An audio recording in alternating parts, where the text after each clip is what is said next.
All right, hello everyone, and thank you for tuning in again for another Hope at the End of the Tunnel podcast. I'm excited to be back, y'all. I feel like it's been a minute since we have recorded. I am one of your co-hosts, Juanita Woodson, joined by my lovely co-host, Joy Phalo, and we are bringing you real stories with real moms to remind you that there is that hope at the end of the tunnel. So I'm going to pass it over to you, Joy. Yeah, so I'm super excited. We have Shayla here. And Shayla, we're just going to let you do your own introduction. Tell us how much, whatever you want to share. Yeah, well, thanks for having me. I am Shayla. I live in Iowa on our family farm. I am married to Cody, who's a real life rodeo cowboy. A lot of people uh, just love that. And we live a very Western lifestyle. And I have two sons, Leroy and Wacy. And yeah, I am just over the last 3 years entering into ministry, writing my testimony through books, and just really following the Lord and whatever He has me doing. I love that. Iowa. Okay, I think you are our first guest from Iowa on with us. So Yes. to really Awesome. connect with moms all across the US. Love it. So, Miss Shayla, if you can describe for us what this season as a mom has been like for you in one word. One word, um, challenging. Mhm. Yeah. Hmm. Okay. All right. So let's dive a little bit deeper because I think this next question may help explain the challenging. So, what season of your life truly tested you the most as a mother or a woman? Yeah.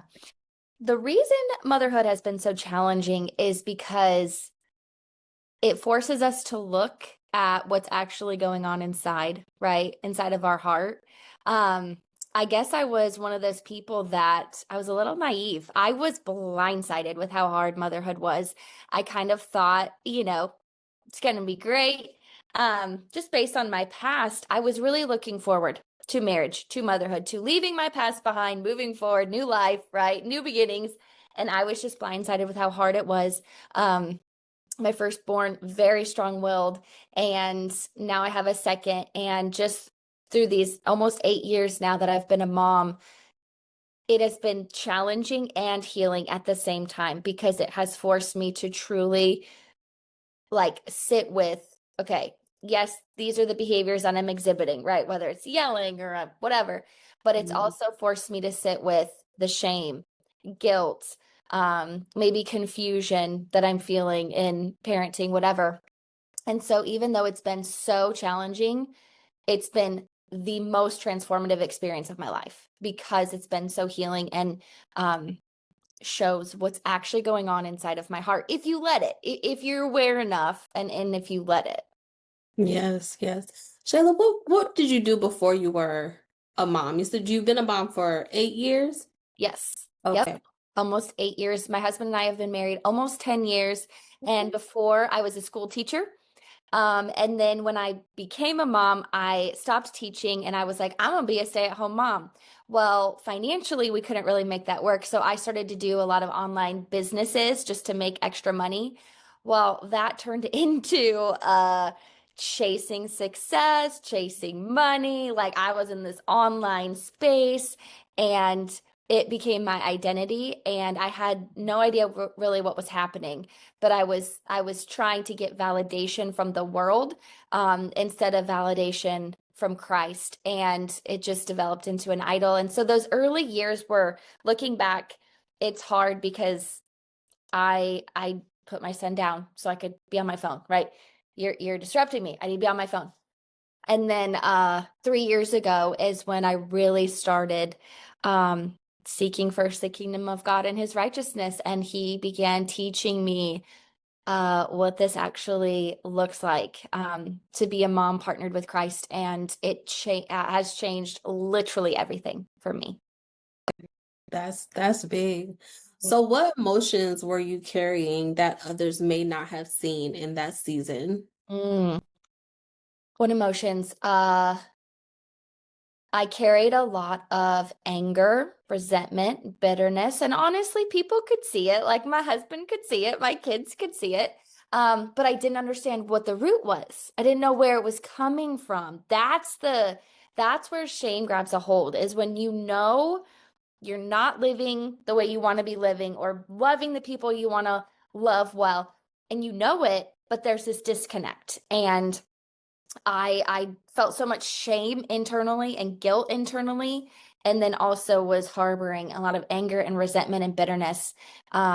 Because yeah, there were just some things in my heart that were so broken and wounded from things in my past that I didn't even know were still there. Yeah. Wow. So, did you teach kindergarten or first grade? I taught reading, so it would Reading? have been like K through fourth grade Or for about you look 5 like years. a kindergarten or a first grade teacher that would just love on those babies. Yes. Yep. When you said teacher, I was like, I can definitely Joy see can that. always point it out. Yep. Yep. So, moments when you felt like giving up, but you had to show up, Mhm. what kept you going? What kept you showing up? Honestly, just love. I mean, just love for your kids, you know. Um, and you just don't know what you're missing until you find it, right? Like again, 3 years ago, I always say like I was an orphan Christian who I wanted to be like Jesus. I wanted to love my kids the way he like I wanted all of that. And I wanted to be the Proverbs 31 woman, whatever. But it's like I couldn't be. And so then when I became a daughter of God and I realized, ooh, this is about heart transformation. This is not about behavior modification. Mhm. That is what truly began to change the motherhood stuff. Because it stopped being, oh, I need to change myself. I need to just act better. I need to just be more like Jesus. And it's instead, God is sanctifying me to be like him. I mean, I'm already made in his likeness. I'm already who he, created me to be, but now I get to walk it out. And there's like no pressure on me anymore. And it's him doing it through me. And so like that love began to flow through me. So I think before it was like, of course you love your children with like everything you have, but then it became, ooh, this is like God's love flowing through me. And he's teaching me how to respond to my kids. He's teaching me what they need. He's teaching me what he sees when he sees my kids. And that began to change a lot for me. Yes, absolutely. So, how did your relationship with faith, purpose, or yourself shift through the process? Mm. Well, I mean, I just became a new creation. Like I literally, when you're reborn, you become a new creation. And so like my parenting style, completely different. And I write a lot about that in my motherhood book, but it's like I went from being more of a punishing behaviorism type of parent, which is how most of us were raised. If we're 30, 40 years old or older, we were raised in behaviorism, to now being more connected parent of like, okay, like what are the needs that my kids need? Like underneath every behavior is an unmet need. And that's true for us as adults. Whatever behaviors we're exhibiting, it's like that's revealing something that we're feeling emotionally or a need that's not being met. Um, Same with our kids. So it's like my relationship with God and how he was parenting me became, this is how I'm parenting my kids. And it just is that trickle. You teaching me some stuff tonight. It's when I'm just thinking like I'm like digesting it like that is true. Okay, because usually people act out because they are missing something, especially kids. Yeah. And then when you said adults, I was like, oh yeah. Mhm. So it all goes hand in hand. So what expectations, if you had any of your own or other people, did you have to release? Oh gosh. So much. Like I feel like that was like one of the very first lessons I learned, especially because when I was really January of 2023 is when I really started to seek first the kingdom of God and I was just like absolutely reborn. my marriage was the first thing to really be refined and sanctified and transformed and released all expectations of my husband because you just you can't expect another human being, whether it's your husband or your children, to love you perfectly, to treat you perfectly, to be who you want them to be. And one of my trauma responses was control. So control always made me feel safe. So that's why I was so angry and bitter and resentful in my marriage and with my children, because it's like, you're not doing what I need you to be doing. And that was control. So as the Lord has transformed me, he's like, you ain't even got it. So like you gotta release all control to me. And through that, it's a process. I mean, it's still like a lot of people's coping mechanism and they don't even realize it, but it is.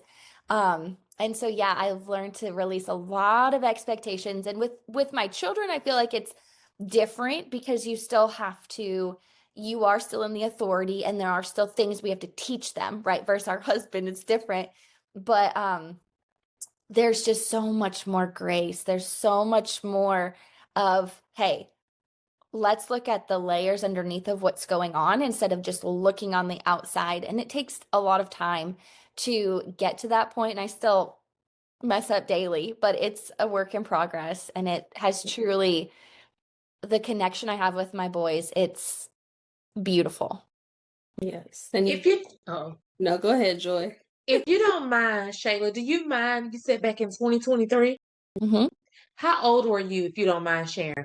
So I would have been, I'm 35 now, so I would have been 32. Okay. And the only reason why I wanted you to give that age, because I want moms that's watching to know that it does it doesn't matter what age you are. No. Yes. You know, that we are still learning and still finding ourselves and just trying to find the way. I was 35.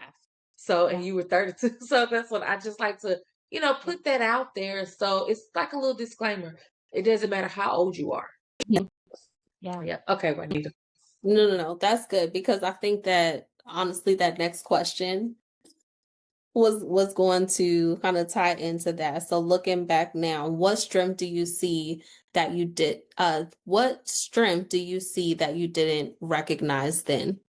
What strength? Mm-hmm. Gosh, I would say perseverance. Um, and I would say I'm the type of person that if I have a problem, like I'm gonna figure it out. Like here's a funny example, okay? If I'm not sleeping well, I am going to figure out what I need to do to sleep better. Like whether it's a supplement or whether it's lifestyle changes, like I'm gonna figure it out because I don't like this problem.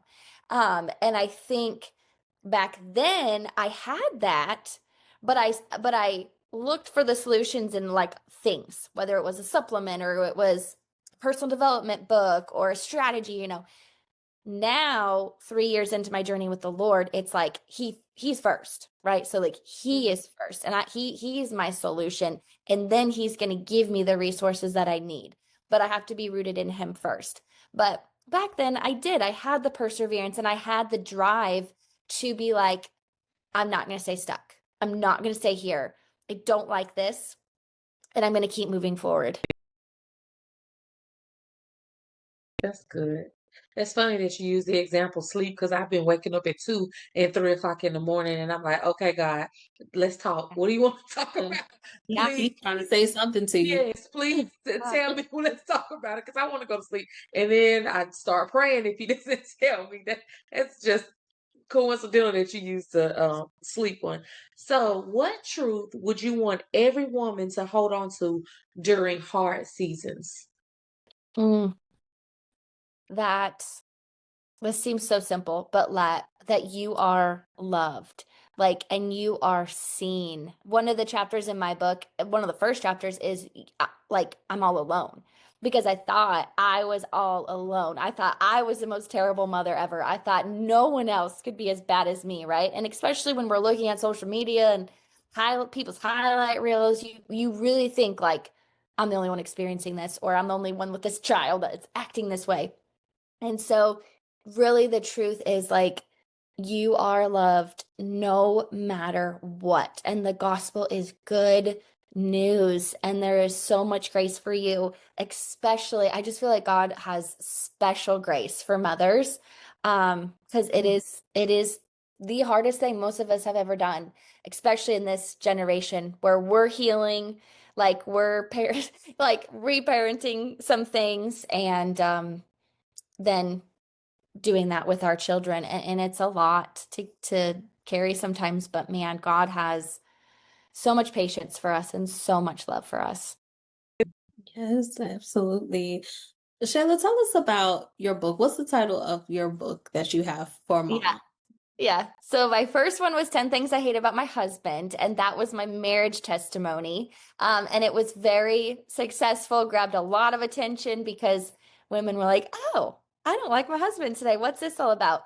And then the truth in that book is like, "Hey, it's actually not about your husband. It's actually about what's going on in your heart that the Lord wants to reveal to you." And so my second book is 10 Things I Hate About Motherhood. And that can be a little jarring to some mothers because nobody wants to say that. Nobody wants to admit that. But it's not that I hated my children or I even hated motherhood. I hated myself. I hated who I had become as a mother because I didn't understand myself. I didn't understand my children, and I didn't know who God was to me, right? I didn't know he was my father. I didn't know like he was there in that intimate way. And so the subtitle is Exchanging the World's Perfection for God's Peace and Presence, because you don't have to be a perfect mom. You don't have to get it all right. It's truly pursuing his peace and his presence that will bring you into wholeness as a mom. Good. Okay. I bet that does grab attention. 10 Okay. things I hate about my husband. It It's like, does. what? It made me stop in my tracks like, wait, what? Yeah. I know, right?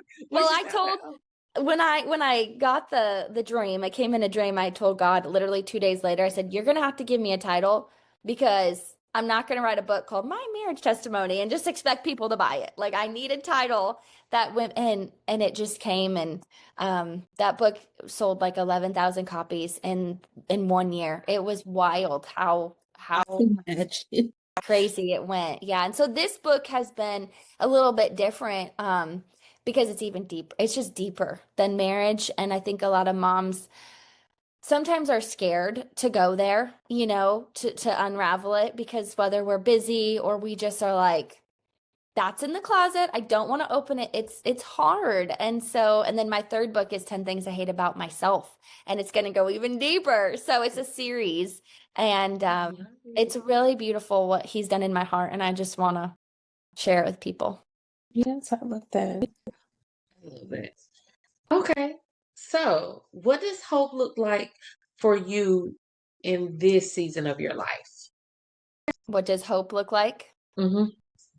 Well, I like to say that I don't really have my hope in anything but God because he is our hope, right? Like Yeah, if it truly, if we have nothing but we have him, we have everything. Like truly. And when you truly. can live life through that lens, your problems become smaller, God becomes bigger, and you realize he's going to get you through it, and his promises are always yes and amen. And if that's true, then like that's all Oh, the hope we need.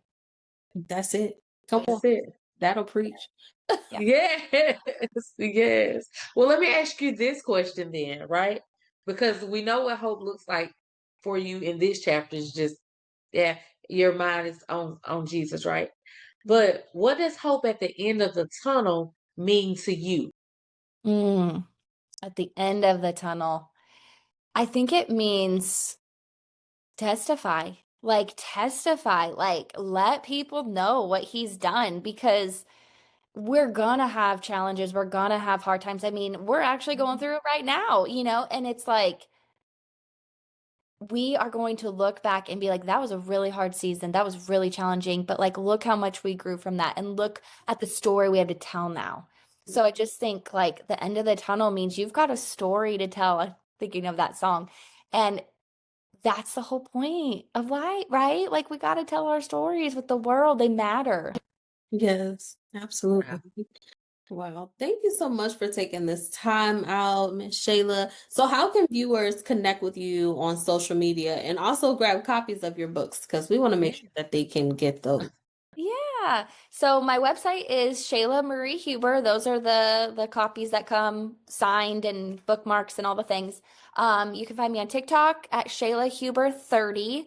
And then Instagram and Facebook, I believe my name is Shayla Marie Huber. And Amazon too. My books are on Amazon too. Yes, absolutely.